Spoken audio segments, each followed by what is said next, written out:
This week, the shocking news about Victoria's curfew during the COVID-19 pandemic.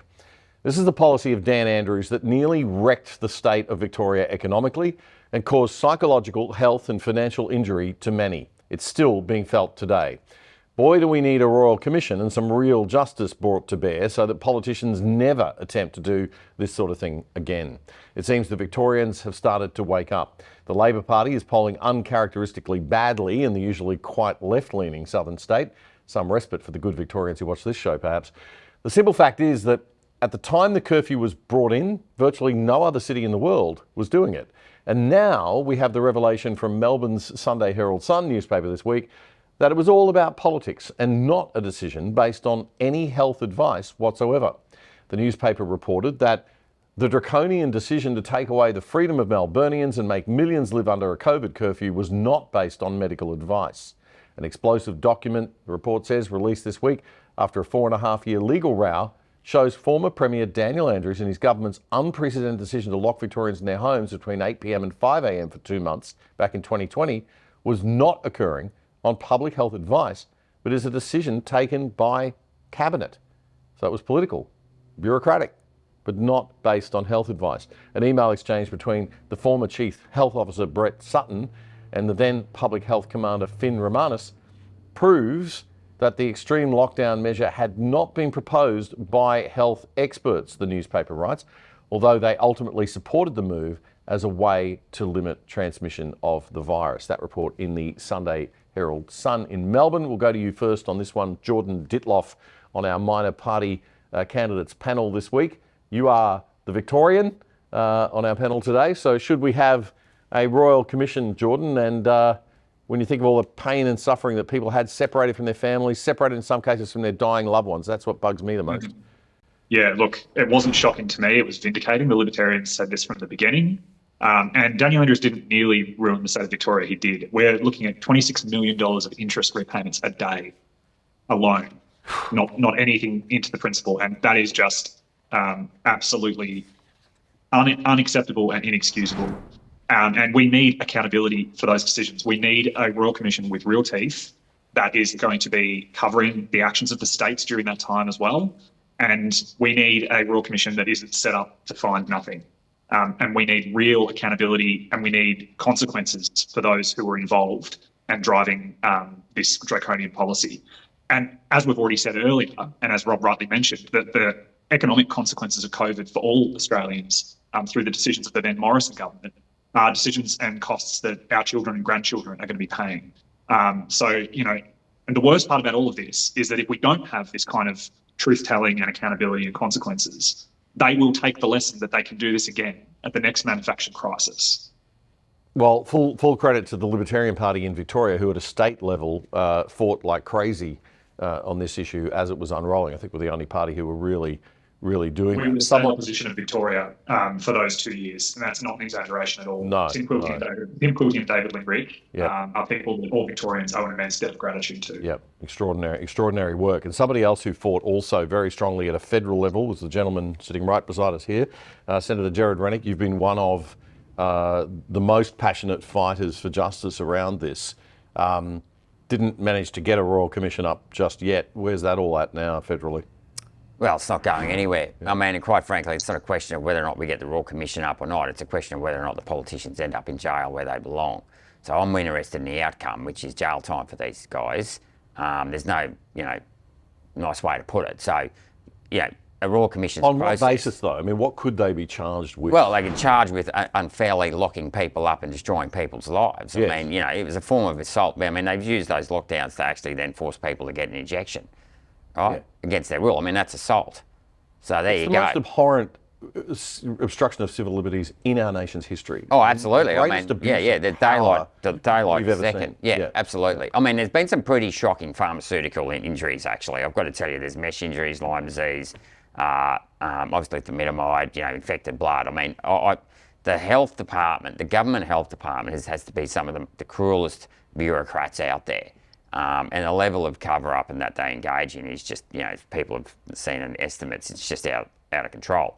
And the lockdowns themselves, I mean, this curfew and these lockdowns, who has the right, who gave politicians and bureaucrats in this country that right? I mean, they will say, of course, we used all the emergency powers laws, we used all of this. Yeah. But I would say abused those laws. Oh, absolutely. So how do we prevent this ever happening again? Well, I suppose it does mean you've got to put them in jail, set an example. You've got to put them in jail to set an example. That's it. And I mean, a lot of people say we want the Royal Commission, and that's fine. Let's have a Royal Commission, provided. I mean, my fear with the Royal Commission. It's a process. Look, technically, you have to go through the process, right? But all I'm saying is, don't think the process will necessarily deliver the outcome we want. The process could be a whitewash, right? Because if Albanese is in charge, he'll just appoint his yes men, judges, or whoever, to run that Royal Commission, and I'll go, oh, everything was done perfectly, and we'll just further cement the lies that are already out there, right? I mean, and this is what I say to your listeners: you have got to vote for minor parties, right? And you can vote for myself. I took a stand, but nothing is going to change if you keep voting for the two-party system, because politics is all about numbers, and that was the lesson myself and Alex Antic learned when we took a stand, is that none of our colleagues came with us, no one cared, and I can tell you the major parties are not the solution. And Jared, what do you think? I mean, they're going to, obviously the counter argument's going to be, well, we did what was best. We did what we thought was best at the time. We were working with an extraordinary situation. These are the things that they'll say. I, for one, as a crisis management expert, that's my professional background, I can tell you that what they did was highly unprofessional, inexcusable by any management theory out there about crisis management, because it failed to take into consideration all of the concerns and relied heavily on abdicated responsibility to health officials. They should have been made. These were very serious decisions that they were making about people's civil liberties, and I do believe that these are serious crimes. But I don't feel optimistic that we'll ever see justice, because I don't think that I'm not even sure that there's a crime in existence that we could charge them with at this point, is there? Well. Maybe Gordon can help with that. Well, I would argue that they contravene. I mean, the Senate can actually put people in jail, right? The Senate has the powers to do this. But we've got to get the numbers to do this, and this is the problem. This comes back to brute power. At the end of the day, forget ethics.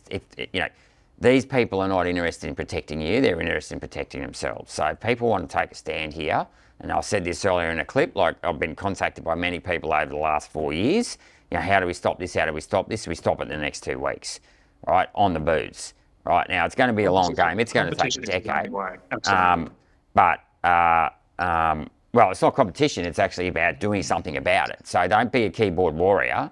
You've got to, get out there, get on the booths. So, I haven't seen many other minor parties out there. We're manning booths. We've got most of our booths manned throughout pre-poll and hopefully on polling day. We won't fill everyone on polling day.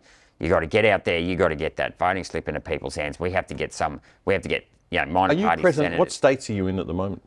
We're running Senate candidates in every state. Yeah. We're not necessarily in New South Wales. We're behind Craig Kelly, because Craig proved himself throughout COVID. So WA? No, we're not right. We ran out of time to get many candidates in other states. So we're focusing on Queensland. Yeah. No, that's all right. We're focusing on Queensland with a view to getting myself back in, and hopefully some other senators from other states.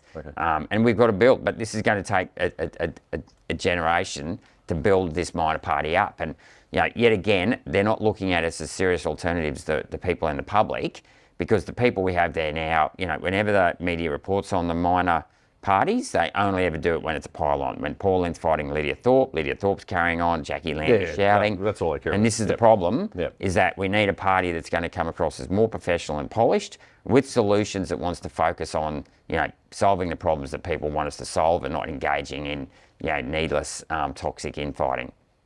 Yeah. And just before Rob, I think when I said competition, what I mean is that the major parties behave like a company that has no competitors. They are a literal duopoly or a cartel. And the only way we're going to get them to change is not by shaming them or embarrassing them, because they don't have any sense of shame or any principles to be embarrassed by. We need to actually punish them at the polling booth. So I totally agree. Right. Well, it seems to be working, because they're down to less than 1/3 of the vote each. So there is a lot to be done. A lot can be done. So people out there feeling not optimistic that we can change things, well, we definitely can, and it is happening. Rob, your thoughts on just the COVID stuff? Sorry. The revelations coming out of Victoria, that for me, that's the smoking gun. That was just a massive power trip. It was lying. It was psychological manipulation. And I think there would have to be some law that you could find that's similar to when a police officer abuses their power. I'm sure there's something out there that can be used. And I agree with Jared. Everybody knew it was wrong, We all knew it was wrong. When people felt that way, and we said so vociferously at the time, people need to be in jail. They knew what they were doing against such vocal opposition. People need to be in jail. Obviously, the Trumpets' policy is getting the accountability that needs to happen, that you want. And I'll also say, back to the original immigration question, I really want to harp on this point for your listeners, is that we feel like separating someone from their dying grandmother is wrong. But if the demographics change in such a way, the population as a majority won't feel like that. Do you know what I mean? Yeah.